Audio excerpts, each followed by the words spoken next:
इस पोयम में जो कवि है, and the another name is John. तो ये दो बच्चों की स्टोरी है और बहुत ही अमेजिंग है। Let's read it, let's warm up a little. No two beings are born alike. Even in the case of identical twins, their personalities are different. Did you know that dogs are able to differentiate between identical twins even if humans can't? First of all, let's understand the first line. No two beings are born alike. मतलब जो दो अगर इंसान पैदा हो, बिल्कुल जो है सेम नहीं होते। Even in the case of identical twins, अगर हम आइडेंटिकल ट्विंस की बात करें, जो मिलते जुलते जुड़वा होते हैं ना, उनकी भी पर्सनैलिटीज में थोड़ा सा डिफरेंस होता है। डिड यू नो, क्या तुम्हें पता है या क्या तुम्हें पता लगा that dogs are able to differentiate between identical twins? जो डॉगीज होते हैं वो डिफरेंशिएट कर लेते हैं। अगर कोई मिलता जुलता जो जुड़वा होते हैं ना, उनमें डिफरेंशिएट बहुत इजीली कर लेते हैं। इवन इफ ह्यूमंस कांट, जो ह्यूमंस भी नहीं कर सकते, हम इंसान भी नहीं कर सकते, लेकिन डॉग कर सकते हैं। ये अगर आपको नहीं पता था तो आज ये आपके लिए बहुत ही नई चीज़ है जानने के लिए। Now let's start the stanza first. In form and feature, face and limb, I grew so like my brother. In form and feature, form and feature का मतलब होता है स्ट्रक्चर या अपीयरेंस, मतलब जो हमारी शारीरिक या हमारा जो दिखने वाला बॉडी स्ट्रक्चर है उससे बोलते हैं हम कि form and feature. Face and limb, face आपको पता है, फेस की मतलब मुंह की बात हो रही है, और लिम का मतलब होता है जो शरीर के, जो हमारे शरीर के अंग होते हैं, हम उसकी बात कर रहे हैं। आई ग्रू सो लाइक माई ब्रदर, मैं अपने भाई जैसा बिल्कुल मिलता जुलता था, चाहे वो बात करें हम स्ट्रक्चर्स की, बॉडी स्ट्रक्चर्स की, चाहे फेस की बात करें या शरीर के अंगों की बात करें। That fox got taking me for him and each for one another. It puzzled all our kith and kin and it reached a fearful pitch. First of all, we will take third and fourth line. That fox का मतलब होता है लोग। God taking me का मतलब होता है मुझे गलत ठहराना, मतलब taking का मतलब है यहाँ by mistake, मतलब जब हमें मिस्टेक लेते हैं, don't take me wrong, like ऐसे।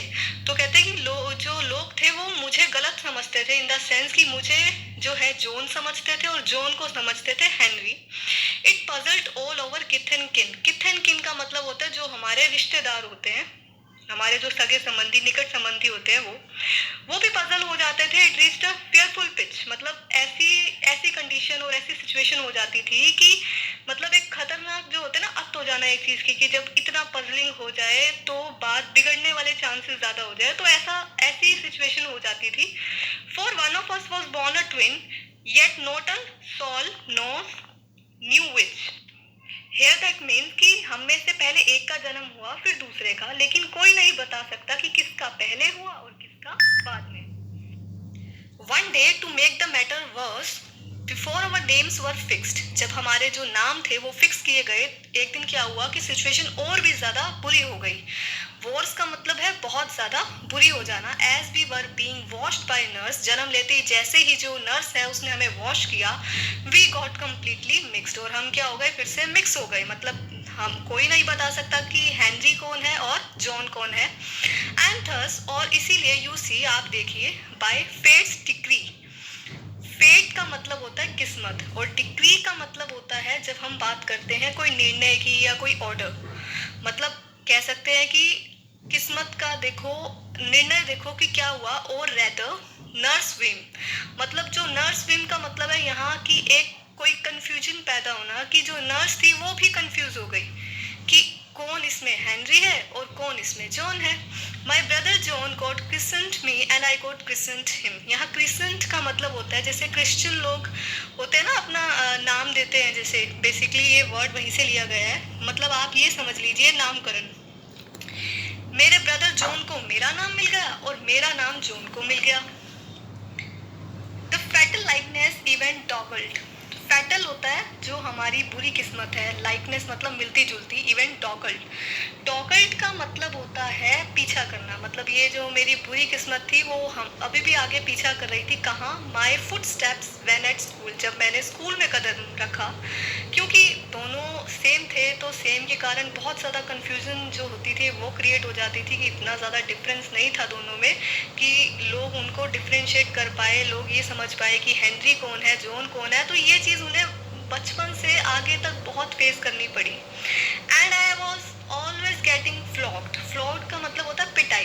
कहते हैं कि मुझे हमेशा पीटा जाता था। ये बोल रहा है कवि, कवि मतलब हेनरी, कि मुझे हमेशा पीटा जाता था। For John turned out a fool, जब फूल का मतलब यहाँ मूर्खता भी है पर यहाँ गलती से भी है। जब भी जॉन कोई गलती करता था ना, और पिटाई मेरी हो जाती थी, क्योंकि टीचर्स भी यही समझते थे कि हेनरी जो है जॉन है और जॉन जो है वो हेनरी है, क्योंकि वो भी डिफ्रेंशिएट नहीं कर पाते थे। I put this question fruitlessly, मतलब मुझे बहुत गुस्सा आता था, मैं क्वेश्चन करता था टू एवरीवन आई न्यू, जिन जिनको मैं जानता हूँ। फ्रूटलेसली का मतलब होता है एकदम से खिंच के, कि भाई मुझे क्यों बार बार पिटाई की जाती है जबकि मेरी कोई गलती नहीं होती, और ये गलती जो है जॉन ने की होती है और जॉन की पिटाई मुझे सहनी पड़ती है। तो वो बहुत फ्रस्ट्रेटेड हो जाता था हेनरी।